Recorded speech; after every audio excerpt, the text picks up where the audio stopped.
बुध का सूर्य देव के बिल्कुल नजदीक बैठा सेम डिग्री में बहुत ही रिस्की माना जाता है। बुध देव जब भी सूर्य देव के 2-3 डिग्री दूर होते हैं तो ऐसा माना जाता है कि जो सूर्य की रेज है वो मरकरी को आउटशाइन कर देती हैं और इंसान जो नेटिव है बहुत इंटेलिजेंट होता है, शार्प माइंडेड होता है।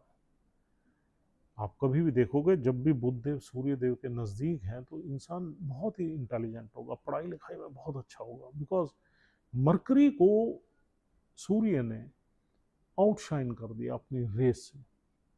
लेकिन यही मरकरी जब सूर्य के बहुत नज़दीक आ जाए, सेम डिग्री में आ जाए, तो ऐसा माना जाता है कि मरकरी का सिग्निफिकेंस सूर्य की हीट में बर्न हो गया, जल गया उसका सिग्निफिकेंस, क्योंकि वो बहुत नज़दीक आ गया, एक दूसरे के ऊपर ही आ गया ट्रांजिशन में, ट्रांजिट करते करते। तो जब आपका जन्म होता है और मरकरी और सूर्य की एक ही डिग्री में है और उसमें अंशों का भी कम है, क्योंकि अंशों का भी फर्क कम है, तो फिर देखोगे कुछ ना कुछ हमारे बच्चे के ब्रेन में कुछ ना कुछ प्रॉब्लम मिल सकती। It is not always there, क्योंकि इसमें ये देखना बड़ा मुश्किल हो जाता है कि वो जो रोटेशन है या जो ट्रांजिट है उसकी डायरेक्शंस क्या थी।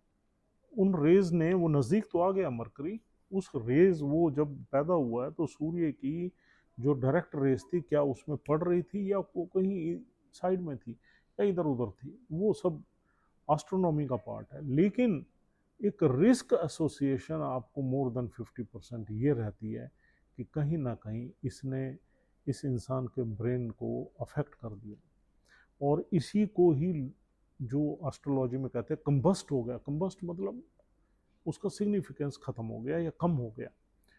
तो आपने ये ज़रूर देखना है कि सूर्य से अगर 2-3 डिग्री दूर भी है बुध, तो कोई डरने की बात नहीं।